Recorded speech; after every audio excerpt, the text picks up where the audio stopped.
은혜가 풍성하신 하나님 아버지, 이 시간 저희들을 잠에서 깨워주시고 모이게 하여 주시니 참으로 감사드립니다. 오늘도 요한복음의 말씀을 배웁니다. 하나님의 말씀을 저희들에게 전달하시는 목사님에게도 조금도 피곤함이 없게 하여 주시고 말씀 듣는 저희들에게도 주님의 음성에 귀 기울이게 하여 주시고 주님의 뜻을 분별할 수 있도록 저희들에게 은혜 주시기를 바라오며 사랑이 많으신 예수 그리스도의 이름으로 기도드리옵나이다. 아멘. 예, 감사합니다. 감사합니다. 예, 오늘은 요한복음 5장 1절로 18절에 있는 말씀을 두 절씩 돌아가면서 봉독하도록 하겠습니다. 여러분 마이크가 꺼져 계신 분들은 마이크를 다 켜주시기 바랍니다. 그리고 오늘 본문을 통해서 저희들에게 직접 말씀하시는 하나님의 음성을 본문을 읽을 때 꼭 들으시게 되길 바랍니다.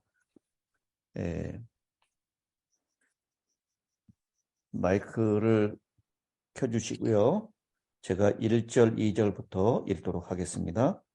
그 후에 유대인의 명절이 되어 예수께서 예루살렘에 올라가시니라. 예루살렘에 있는 양문 곁에 히브리 말로 베데스다라 하는 못이 있는데 거기 행각 5이 있고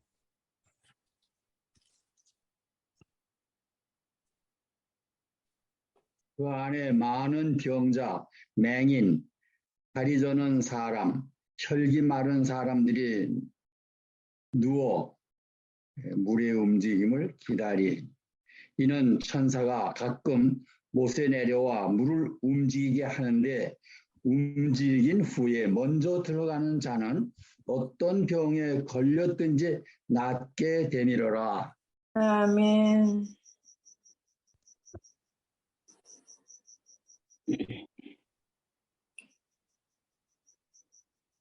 거기 38해 된 병자가 있더라. 예수께서 그 누운 것을 보시고 병이 벌써 오래된 줄 아시고 이르시되 내가 낫고자 하느냐? 병자가 대답하되 주여 물이 움직일 때 나를 못에 넣어주는 사람이 없어 내가 가는 동안에 다른 사람이 먼저 내려가나이다. 예수께서 이르시되 일어나 내 자리를 들고 걸어가라 하시니 그 사람이 곧 나와서 자리를 들고 걸어가니라. 이 날은 안식일이니. 한 절만 읽겠습니다. 유대인들이 병 나은 사람에게 이르되 안식일인데 내가 자리를 들고 가는 것이 옳지 아니하니라. 대답하되 나를 낫게 한 그가 자리를 들고 걸어가라 하더라. 한데 저희가 묻되 너더러 자리를 들고 걸어가라 한 사람이 누구냐 하되 고침을 받은 사람은 그가 누구인지 알지 못하니 이는 거기에 사람이 많음으로 예수께서 이미 피하셨습니다. 그 후에 예수께서 성전에서 그 사람을 만나 이르되 보라 내가 나았으니 더 심한 것이 생기지 않게 다시는 죄를 범하지 말라 하시니. 아멘. 그 사람이 유대인들에게 가서 자기를 고친 이는 예수라 하니라. 이러므로 안식일에 이러한 일을 행하신다 하여 유대인들이 예수를 핍박하게 된지라. 예수께서 저희에게 이르시되 내 아버지께서 이제까지 일하시니 나도 일한다 하시매 유대인들이 이를 인하여 더욱 예수를 죽이고자 하니 이는 안식일만 범할 뿐 아니라 하나님을 자기의 친아버지라 하여 자기를 하나님과 동등으로 삼으신 이러라. 아멘. 아멘. 감사합니다. 이 요한복음에는 아멘. 하나님의 아들이신 예수님께서 당신의 신성을 드러내는 7가지의 표적, seven signs라고 얘기합니다. 7개의 표적이 있다고 말씀을 드렸습니다. 첫 번째 표적이 갈릴리 가나 혼인잔치에서 물로 포도즙을 만드신 일이고요. 두 번째 표적은 가버나움에서 역시 가나에 살고 있는 왕의 신하의 아들을 고쳐주신 일입니다. 그리고 오늘 본문에 나오는 표적이 세 번째인데요. 예루살렘 베데스다 목가에 있었던 38년 된 병자를 고쳐주신 일입니다. 여기 그 후에라고 하는 말로 시작이 되는데요. 사장 사건, 왕의 신하의 아들을 고쳐주신 일에 후에 상당한 기간이 지났다는 의미입니다. 여기 유대인의 명절이라고 얘기해서 이게 명절 가운데 특별히 유대인들이 성전으로 올라가는 명절은 3대 명절이 있었다라고 얘기했죠. 유월절, 7.7절, 오순절이라고 하는 7.7절, 그 다음에 장막절이라고 하는 초막절, 그런 큰 명절이 있었는데 세 명절 중에 하나였을 것이다 라고 얘기를 합니다. 근데 제가 여러 주석을 찾아보니까 이때가 무슨 명절이었을 것이다 라고 얘기를 하는지, 여러분 이때 명절이 무슨 명절이었을 것 같습니까? 유월절 같아. 네, 유월절이라고 얘기하는 사람들도 있고요. 또 혹은 여기 나오고 있는 뭐 장막절이라고 얘기하는 사람들도 있고요. 이 부분에 대해서는 정확하게 이게 무슨 절기였다라고 얘기할 수는 없을 것 같습니다. 근데 분명히 그 3대 절기 중에 하나였다라고 하는 것은 분명한 것 같고요. 근데 제가 생각할 때는 유월절로 보는 것도 좋을 것 같습니다. 어쨌든 그 절기가 돼가지고 예수님께서 예루살렘에 올라가셨는데, 예루살렘은 사방으로 한 10개의 문이 있었는데 그 중에 북쪽의 동편에 양의 문이라는 양문이 있었습니다. 제물로 드려질 양을 비롯한 짐승들이 이 문을 통해서 들어갔습니다. 그래서 이 양문이라고 그렇게 불렀는데요. 거기 히브리 말로 베데스다라고 하는 못이 있었다라고 얘기합니다. 베데스다라고 하는 이 뜻은 자비의 집이라고 하는 뜻입니다. 베델 하면 하나님의 집, 베데스다 하면 자비의 집이라고 하는 뜻입니다. 그 베데스다라고 하는 못이 가로가 150, 세로가 50, 그 다음에 깊이가 20m나 되는 상당히 큰 못입니다. 거기에 사방으로 행각 5개가 있었다라고 하는데, 직접 제가 그 베데스다 못에 갔는데요. 지금은 좀 많이 좀 달라진 모습을 가지고 있는데, 규모가 상당히 컸고, 그 베데스다 못으로 뛰어들기 위해서는 자신의 목숨을 걸어야 했습니다. 깊이가 20m나 되는 그런 곳이었으니까요. 근데 그 베데스다 못을 중심으로 해서 많은 병자들이 있었다라고 얘기를 하고 있죠. 맹인, 다리 저는 사람, 혈기 마른 사람들이 누워서 무엇을 기다린다고요? 우리 동함을 물의 움직임. 예. 물의 움직임. 자비를 구하고 있는 것입니다. 근데 이게 하나님의 자비가 아니라 누구의 자비예요? 이 베데스다 못은 이 속에서 간헐천처럼 이렇게 물이 이렇게 솟아난다 그래요. 그래서 물이 솟아날 때 물이 움직인다 그래요. 밑에서 물이 솟아나니까 그때 누구든지 제일 먼저 그 못에 뛰어드는 사람은 어떤 병에 걸렸든지 다 낫는다라고 하는 전설이 전해졌습니다. 이 전설이에요. 여러분, 이 자비는 전설에 의해서 우리에게 베풀어지는 것이 아닙니다. 자비는 긍휼이 많으신 하나님에 의해서 베풀어지는 것임을 오늘 본문을 통해서 확인할 수 있습니다. 아멘. 여러분, 자비를 받기 위해서는 모든 사람보다 1등을 해야지 1등만 자비를 받을 수 있는 세상을 오늘 우리가 살고 있는 세상이 보여주고 있습니다. 1등만 기억하는 세상. 그래서 1등 하지 않는 사람에게는 자비가 주어지지 않는 것, 이 세상의 원칙입니다. 그런데 하나님은 여기 그 많은 병자들 가운데 누구를 주목하고 계시죠? 18년 된 28년 된 병자가 있었다라고 얘기해요. 예수님이 나이가 그때 몇 살이었죠? 30에 일을 시작했는데 AD 27년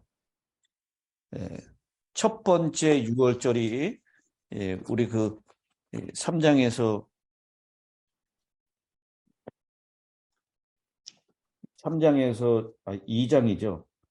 2장에서 예수님께서 그 성전을 정결하게 했었던 사건이 첫 번째 유월절, 그러니까 28년 봄입니다. 그리고 이 5장에 나오는 이 명절이 유월절이라고 하면 이것은 29년 봄입니다. 그러니까 예수님께서 30살에 봉사를 시작했으니까요. 첫 해가 되는 해에 2장이었고, 그 다음에 아마 31살 반, 31살 반이라든지 32살 정도에 되는 나이에 이 유월절을 맞이하는 것입니다.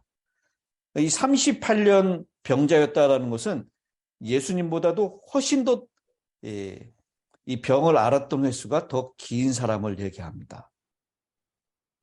여러분, 우리 한국 사람들에게는 36년 하면 떠오르는 기간이 있어요. 언제입니까? 일제 36년. 식민지 했었던 그 36년. 이스라엘 백성들에게 38년 하면 떠오르는 기간이 있습니다. 어느 기간일까요? 독일 나치. 광야 생활. 네. 광야 생활입니다. 광야 생활. 여기 애굽에서 출애굽하고 난 다음에 홍해를 건너서 마라와 엘림과 시내산을 거쳐서 가데스 바네아 바란 광야에 이르기까지 약 2년이 걸립니다. 그래서 그때서부터 본격적으로 광야 생활을 시작하는데 광야 생활을 한 그 기간이 38년입니다. 이 훈련의 기간이기도 했지만 정말 고통의 시간이기도 했습니다. 이 병자가 38년 동안 앓았다라고 하는 것은 인간이 겪을 수 있는 모든 고통을 다 겪었다라는 것을 의미합니다. 그러면서 당시에 이 38년 된 병자의 모습에서 자신의 지금 깔고 있는 이 자리는 다 헤어졌을 것입니다. 헤어진 돗자리 같은 과거, 속수무책인 현재, 아무 소망이 없었던 미래, 당시 유대인들의 평균 수명이 한 38세 정도 됐다 그랬으니까요. 이 사람은 나이가 훨씬 많은데도 죽지도 못하고 있는 것입니다. 그런 속수무책인 과거와 다 헤어져 버린 그런 자리 같은 과거, 그리고 아무 희망이 없는 미래, 이것을 주님께서 한 말씀으로 끝내십니다. 아멘. 말씀입니다. 예수께서 이르시되 일어나 네 자리를 들고 걸어가라. 이 한 말씀으로 이 희망이 없었던 38년 된 병자를 치유하십니다. 여러분, 거기 많은 병자가 있었고, 아까 제가 베데스다가 이름의 뜻이 뭐라 그랬죠? 자비의 집. 자비의 집이라고 얘기를 했습니다. 모든 사람들이 다 자비를 원하고 기다리고 있습니다. 근데 그 사람들 중에서 왜 38년 된 병자를 주님께서 고치셨을까요? 움직이지 못하니까요. 움직이지 못하는 병자가 이 사람 한 명이었을까요? 한번 상상을 해보십시오. 안식일이라. 예? 안식일이라. 안식일이기 때문에 이 38년 된 병자를 고치셨을까요? 제가 생각하기에는 그 많은 병자들 가운데 제일 희망이 없는 사람이 이 사람이 아니었을까 생각됩니다.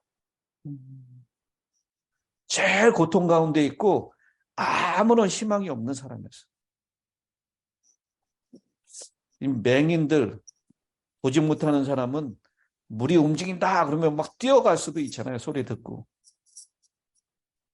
절름발이도 움직일 수 있었는데. 그리고 아마 그 병자들 가운데 그 병으로 많이 일찍 죽었을 거예요. 제일 나이가 많았고 38년이나 병자가 됐던. 그래서 누가 봐도 가장 불쌍한 사람, 누가 봐도 자비가 제일 필요한 사람을 향해서 주님께서는 이 자비의 집에서 자비를 베푸십니다. 아멘. 아멘. 자비의 집에서는요, 누구만 자비를 얻을 수 있었다고요? 아까요? 1등만 자비를 얻을 수 있었어요. 근데 그건 세상적인 방법입니다. 주님의 방법은 가장 불쌍하고 가장 자비가 필요한 사람에게 자비를 주시는 것입니다. 주님이 원하시면 거기 있는 모든 병자를 다 고칠 수 있었겠죠.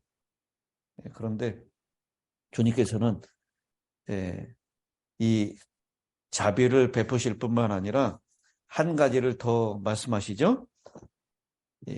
네 자리를 들고 걸어가라고. 네 자리를 들고 걸어가라. 여러분, 그 자리가 귀한 것이기 때문에 들고 걸어가라고 말씀하셨을까요? 적어도 38년 동안 누워있었던 자리라면 다 헤어지고 다 낡은, 버려도 아깝지 않은 자리였을 것입니다. 근데 주님께서 왜 자리를 들고 걸어가라라고 말씀하셨을까요? 보라고 그 자리를 고쳐라.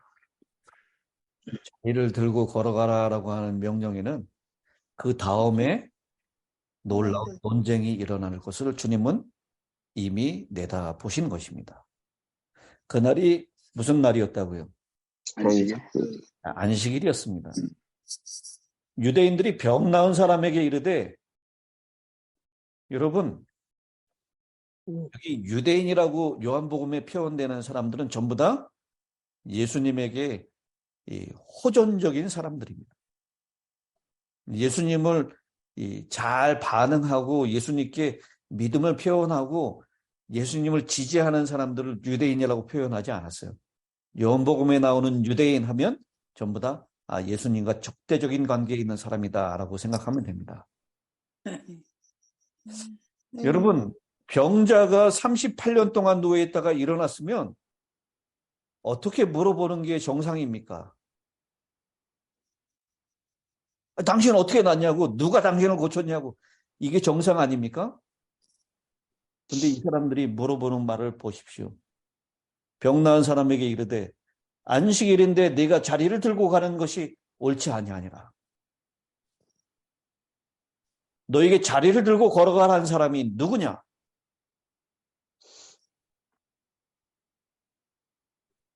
여러분, 지금 38년 된 병자가 일어나가지고 걸어가는데요. 이 사람이 어떻게 걸어갈까요? 바짝 뛰죠. 여러분 한번 생각해 보세요. 주무시고 난 다음에 아침에 일어나서 걸어가려면 좀 일어나자마자 걸으면 잘 걸어지나요? 아니죠. 예, 저도 잘 안 걸어지더라고요, 이제는요. 아침에 일어나서 걸으려면 좀 기우뚱기우뚱하고 이게 참 힘들더라고요, 처음에 걸을 때요. 근데 38년 동안이나 움직이지 못하고 있다가 걸어간다는 거, 이거 보통 일이 아닐 것입니다. 그런데도 이 사람이 벌떡 일어나서 걸어가는 거예요. 안진뱅이, 이 사도행전에 나왔던 안진뱅이가 걷기도 하고 뭐 하기도 했다고요? 뛰기도 하고. 이 사람도 분명히 내가 지금 뛸 수 있을까 아마 뛰기도 했을 것입니다. 근데 단지 이 사람은 지금 자기가 고치신 분이 누구인지를 알지 못했습니다. 정말 이 세상에 어두움에 살고 있는 사람은 빛이 왔을 때 빛을 알아보지 못합니다. 알지 못해요. 요한복음 2장에 물을 포도즙으로 만들었을 때 그 연회장이 어떻게 된 일일지 알지 못했다라고 얘기했어요. 세상에 있는 사람들은 다 알지 못합니다. 하나님을 아는 것은 정말 은혜입니다. 아멘. 하나님의 자비와 은혜가 베풀어졌을 때 우리가 하나님을 알 수 있게 되는 것입니다. 저절로 알 수 있는 것이 아니에요. 근데 여러분, 이 사람이 나중에 성전에서 예수님을 만나죠. 14절에 예수께서 성전에서 그 사람을 만나 이르시되 보라 네가 나았으니 더 심한 것이 생기지 않게 다시는 뭐를 범하지 말라? 죄를 범하지 말라라고 했습니다. 이걸 봤을 때 이 사람이 병이 걸린 것은 무엇이 원인이었다는 것을 알 수 있습니까? 네. 이 사람이 그렇게 38년 동안 병자가 된 것은 죄가 원인이었기 때문이다라는 것을 알 수가 있습니다. 그런데 여러분, 모든 사람이 아픈 것이 다 죄 때문이다라고 하는 성급한 결론은 내리지 않게 되길 바랍니다. 38년 동안 병자가 된 사람은 그가 죄된 생활을 살았고 그것이 원인이 되고 그것이 계속 반복되다가 죄가 됐습니다. 우리 4명의 이 중풍병자를 지붕에 뚫고 내렸던 그 중풍병자도 죄된 생활이 결국 그가 병이 들게 했어요. 그런데 조심해야 될 것은 모든 병이 다 저지른 죄 때문에 이르러 온 것은 아니다라는 것을 꼭 기억해야 합니다. 어느 분이 큰 병에 걸렸어요. 그래서 그 병실에 찾아가서 당신 하나님 앞에 무슨 순교는 죄 때문에 이렇게 병에 걸린 것이다. 이렇게 쉽게 진단하지 않게 되길 바랍니다. 그게 바로 욥의 친구들이 와서 범했던 잘못이에요. 이 질병은 병에 의해서 걸리기도 하지만 때때로는 하나님의 영광을 위해서 아니면 하나님께서 허락하신 사단의 시험 때문에 그런 질병에 걸릴 수도 있다라고 하는 것입니다. 여러 모양으로 여러 이유 때문에 질병이 찾아오는 것이다라는 거예요. 선천적으로 유전적으로 연약하기 때문에 오는 질병일 수도 있고요.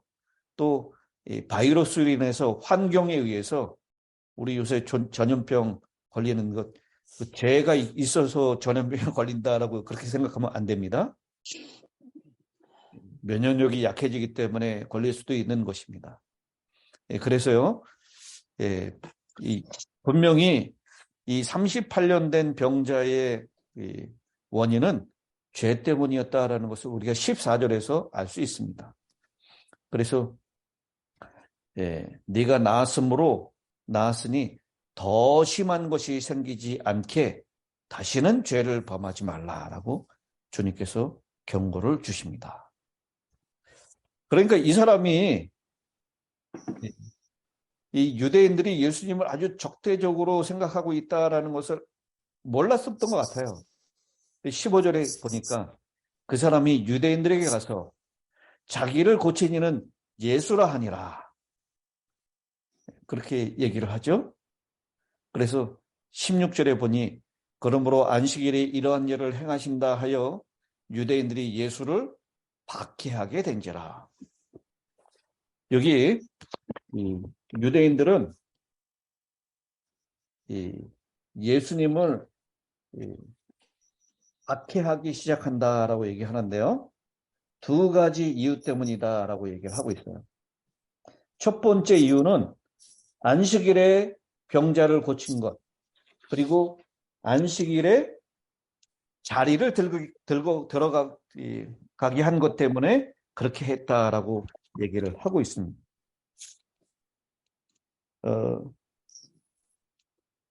당시 유대인 저술가들에 의하면요, 안식일에 행하시는 하나님의 사역은 이런 사역들을 한다라고 얘기합니다. 출생, 아기가 태어나는 일, 그 안식일에 하나님께서 하시는 일 중에 하나다. 그 다음에 사망, 죽는 일도 하시는 이다. 그리고 햇빛을 주는 것, 비를 주는 것, 그리고 계속해서 흐르는 강, 그것이 안식일에 하시는 하나님의 일이다라고 생각을 했습니다. 근데 안식일에 이렇게 자리를 들고 가게 하는 것, 그것은 절대로 해서는 안 되는 일이다라는 거예요. 공공장소에서 자신의 집으로 무엇인가를 가지고 나르는 행위, 그것을 만약에 모르고 했다면 거기에 상응하는 제물을 드려야 됐고요. 그것을 알고 고의적으로 했다면 돌에 맞아서 죽을 일이다라고 생각을 했습니다. 주님께서는 안식일을 기억하여 거룩히 지켜라라고 말씀을 하셨지만, 유대인들은 안식일에 해서는 안 될 일들, 그래가지고 39개 조항을 만들었습니다. 그래서 안식일을 범하면 돌로 그 사람을 쳤습니다. 고의적으로 범했을 때는. 그래서 예수님께서도 그렇게 안식일에 돌을 자리를 들고 걸어가라라고 명령했기 때문에 유대인들은 예수님을 돌로 치려고 그렇게 생각을 한 것입니다. 더군다나 두 번째 이유가 있었는데요. 오늘 18절에 있는 말씀입니다. 이는 안식일을 범할 뿐만 아니라 하나님을 자기의 친아버지라 하여 자기를 하나님과 동등으로 삼으심이라. 하나님께서 일하시니 나도 일한다라고 하는 이 안식일에 일하시는 그 권리를 주장하면서 자신이 하나님과 동등되다라고 하는 것 때문에 유대인들이 죽이려고 작정을 했다라는 것입니다. 그리고 또 이 요한복음 9장에 보면 나면서부터 소경된 사람을 안식일에 지킵니다. 그러면서 나와 아버지는 하나다라고 선언하심으로 두 번째 돌이 들려집니다. 그리고 11장에서 나사로를 살리심으로 다시 죽임이 모의되었고, 12장에서 다시 확인하게 됩니다. 그래서 결국은 예수님께서 13장부터는 일체 활동이 불가능해진 채로 죽음을 기다리시면서 제자들과 마지막 시간을 보내게 되는 것입니다. 5장에서 예루살렘 봉사의 위기가 이르러 오게 되고요. 6장에서는 갈릴리 봉사의 위기가 이르러 오게 되고 7장부터 12장에서는 마지막 투쟁이 벌어지다가 에서는 종지부를 끊게 됩니다. 1장 11절로 12절에 말씀하신 것처럼 빛과 어두움의 투쟁은 거절로 끝나게 되고 영접한 소수의 사람들만 이 하나님과의 교제 가운데로 들어가게 되는 것입니다. 오늘 이 베데스다 연못 자비의 집에서 1등만 기억되는 무자비한 현상을 주님의 자비하심으로 가장 불쌍한 38년 된 병자를 일으키심으로 하나님의 자비를 드러내 주셨고요. 그리고 하나님의 자비를 통해서 일어난 그 병자, 그들을 축하하고 환영해야 될 그런 상황에서도 여전히 문자적인 율법에 얽매여 있었던 이스라엘 백성들을 향해서 안식일에 여전히 우리의 구속을 위하여 일하시는 생명을 주시는 예수님의 모습을 잘 드러내심으로 결국 유대인들이 예수를 죽이기로 작정하는 모습까지를 오늘 우리가 본문에서 살펴보았습니다. 하나님의 일방적인 헤세드, 자비하심, 긍휼하심이 오늘 우리 모든 성도들에게도 베풀어 주시는 그런 복된 날이 되시기를 간절히 바랍니다. 아멘. 이제 마지막 끝기도를 이재찬 장로님께서 해주시겠습니다.